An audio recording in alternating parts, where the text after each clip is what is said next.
Welcome back. And if you're just joining us, you're watching the news at 10 on Channels Television, broadcasting live from Lagos. A reminder of our top stories this evening.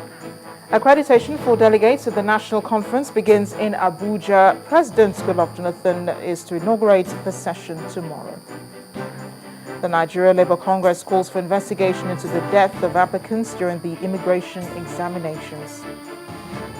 Nigeria Economic Summit opens in Abuja on Tuesday. Health, education, knowledge and discipline are areas begging for attention. And exit polls show 93% of voters in Crimea support being joined to Russia.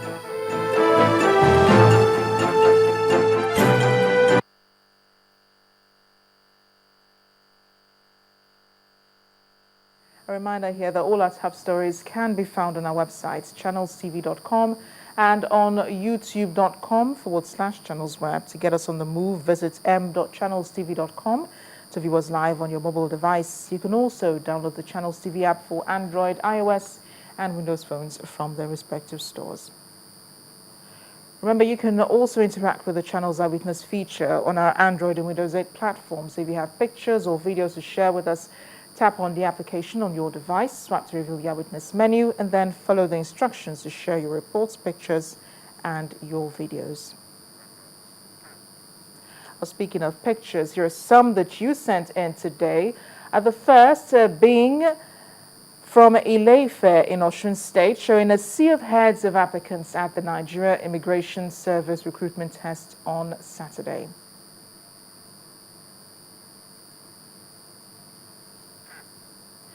A second also showing the recruitment exercise on Saturday was sent in by Stanley Ndupo, a cross-section of applicants at the NIS recruitment in Warri, Delta State.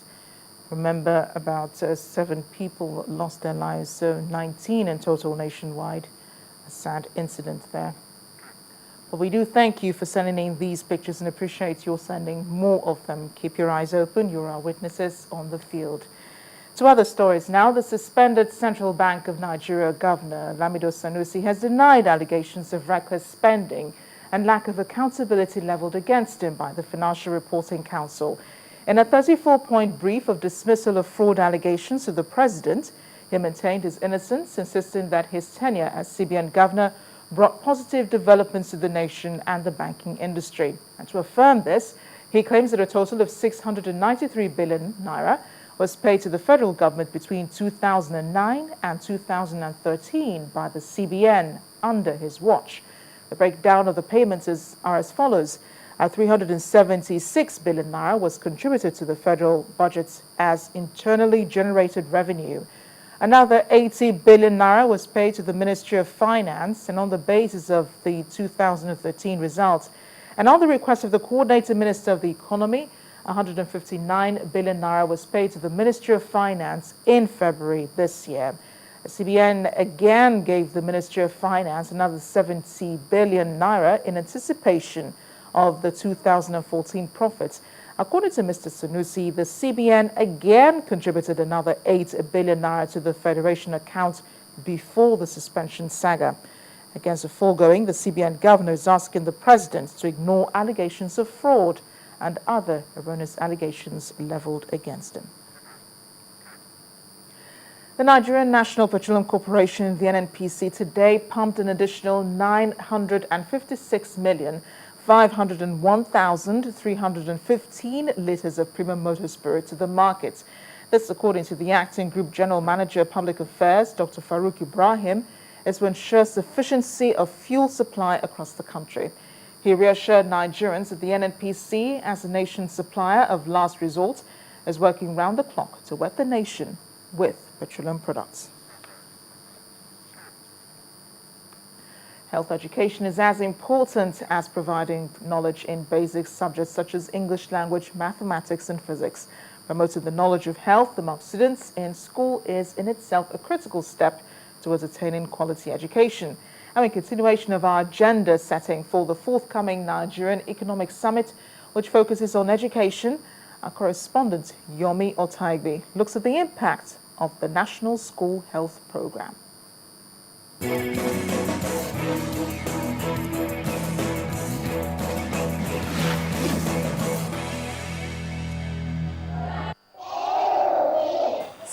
early 20s, hygiene and sanitation has been part of the school curriculum in Nigeria until 1984, when the term health education was introduced as a school subject. Health education. The present National School Health Education curriculum has 10 instructional units, which include growth and development, food and nutrition, family life and sex education, physical health and emotional and social health. However, there are doubts as to the full implementation and effectiveness of this curriculum planned to address these areas of school children's health. Learning is a permanent or a relative change in behavior. So if you have taught me something, you have to see it. So I want to ask the question, are we really seeing what we are teaching in schools? And if we are not seeing that, what could be the problem? Between 2001 and 2003, the Federal Ministries of Health and Education, in collaboration with the World Health Organization, took the initial step by conducting a rapid assessment of the school health system in Nigeria. The assessment revealed inadequate health and sanitation facilities and several health problems among students, with 30% of students having low body mass index, 20% without normal visual acuity, and 19% of students without normal hearing. The link between nutrition and health is strong. However, 41% of Nigerian children under the age of 5 suffer from stunted growth as a result of malnutrition. This implies that the physical and cognitive development of the affected children may be impaired. We're talking about stunting, which is an evidence of the fact that a child has not been well fed for a long time, and wasting, which is an evidence that a child has had issues with feeding, adequate feeding for a short time. Both areas, Nigeria is doing very, very poorly. We need to teach a child, we need to impart knowledge into that child. We need to be very careful with what we are giving the child to feed on. With Nigeria ranking low in Human Development Index and life expectancy at 52 years, a resuscitation of school meals for students to make up for deficiencies in their diet will not only boost their cognitive and learning capacities, but also encourage school enrollment, minimize absenteeism, and enable greater attentiveness in class. A student's ability to take responsible decision, which is part of what is taught in the health education curriculum, plays a major role in reducing high-risk behaviors, teenage pregnancy, and smoking among young people. But its overall effectiveness depends on many factors, such as the quality of teachers providing health instructions, the availability of instructional materials, and parental guidance. The school alone cannot do all the work. A lot of parents these days don't even look into these issues. Because if you have a child that is not healthy, it goes into a lot of things, drug abuse, early pregnancy, and things like that will affect them at the end of the day. The child is not fulfilled, is not useful to the society, and things like that. So we need to really look into this. So at the end of the day, we have children that are healthy and will be good leaders of tomorrow. Unhealthy and socially delinquent youths will have very little to contribute to the advancement of any society. For Nigerian youths to have tangible impact and drive positive economic and social changes, many believe the National School Health Program should be strengthened so that schools can indeed become the healthy settings that promote living and learning. Yomi Otaigbo reporting for Channels Television News.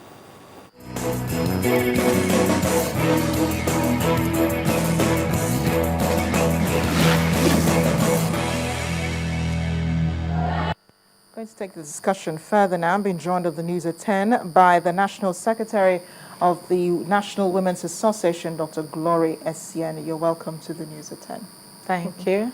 Well, while that report was going on, I was asking really how effective the National School Health Education curriculum has been, because I'm sure for many people they're hearing that for the first time.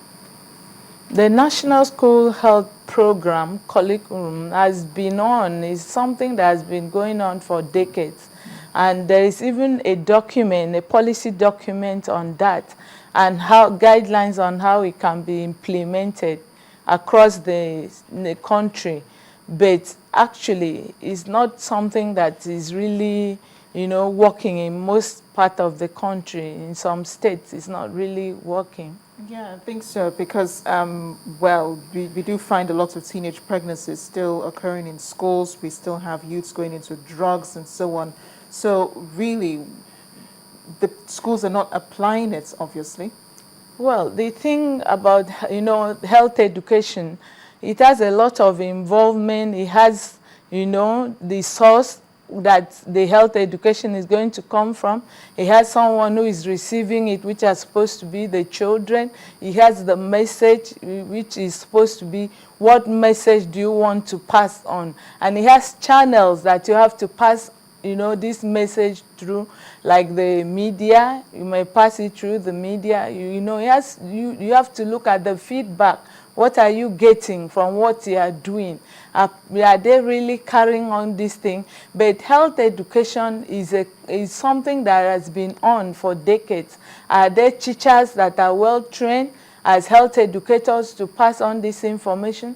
Are they passing it appropriately through the correct channels to these children? It's supposed to be varies from age to age group to age groups. It's not the message that you pass to people that are maybe 1 to 10 or 2 years to 10 years that you pass to people that are 11 to 19. So those various things. Do we have this, the material, the teaching aids for this message to be passed on? So a lot of things are going on. Are they giving them like instruction? Yeah, but how does all of this affect a child's schoolwork at the end of the day? Well, when what you have, the knowledge you have in you is something that gives you power. Knowledge is power. If a child is educated on life skill appropriately when the child is young, it's easier and better for that child to carry on this skill, life skill, later in adulthood. But when you want to change an adult, you face a lot of challenges going to change an adult. So by the time a child goes into school, from the primary stage to the secondary stage, there should be different forms of information, health education that can be passed on to these children. And a child that is properly educated, that child will be able to do well in school, even in the schoolwork, and may not, drop out. Let's look at it broader now. How would you describe the health of the Nigerian youth? The health of the youth, that age, that name, youth, used to be the age that people used to think that they don't have problems, they don't have health issues. That was clean. Then, yeah. So not much attention was given to them medically, health-wise. Not too much attention was given to the youth. But now it is not like that, because biologically the society, a lot of health challenges, health issues have come on. You are now having a child menstruating very early. You are now having them maturing very early. And so you are having a lot of teenage pregnancy, unwanted pregnancy, unsafe abortion with its complication. You are having drug abuse, and a lot of violence in the country, physical and emotional, abuse. I'm sure recently you've heard that a lot of rapes going on in the country. People are girls, their girls are being raped, a lot of violence in the country. So we are now having challenges. So something needs to be done. We need to pay much more attention to this youth. And like I said before, that is where this health education really comes in. We need to start this health education early so that they can be assertive, they can have life skill. The child that has not been initiated into smoking from less than 18 may not likely smoke. And when Yeah, but let's not give them any ideas. should we? Yes.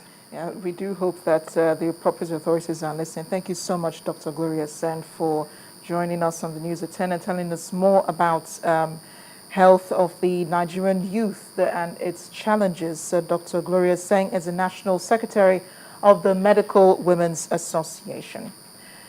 In other news, in preparation for the Ekiti State's forthcoming governorship polls, some parties have alleged that most of the permanent voter card machines brought into the state by the Independent National Electoral Commission are not in good condition.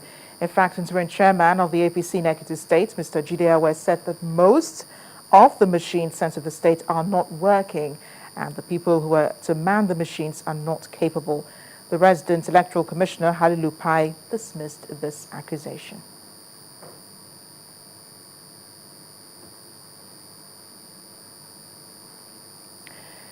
In the meantime, a very old bridge in Ohafia, Abia State, which provides the delicate link between Ebem community and its neighbors, has become a threat to the lives of commuters. The Umiri Bridge, located along the federal road that connects Abia State and other eastern and south states like Ebonyi Cross River, has deteriorated badly and is looking very dilapidated. Our attention was drawn to the bridge by an eyewitness report sent to Channels Television. And that's where our community report tonight is headed. But we'll take that in just a few minutes, because when the News at 10 returns, we'll have more on the Nigeria Economic Summit. Do join us again.